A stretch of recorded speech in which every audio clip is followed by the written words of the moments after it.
অন্যদের পরীক্ষার রেজাল্ট বলার সময় আমার মা যা করে। এই মানু জানিস এবারে লালটুর মেয়ে মাধ্যমিক পরীক্ষায় কত পেয়েছে? 650 পেয়েছে। আর মিনতির মেয়ে আবার কত পেয়েছে জানিস? কত? 675 পেয়েছে।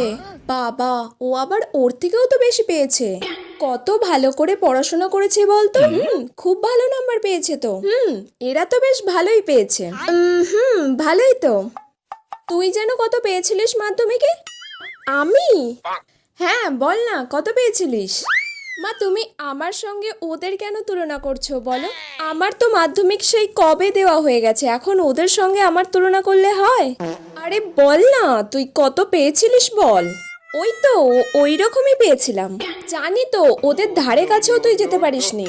আরে হ্যাঁ, আমি ওই রকমই পেয়েছিলাম। আরে বলে যা কত পেয়েছিলিস। ওই রকমই পেয়েছিলাম। এই পালাচ্ছিস কোথায়?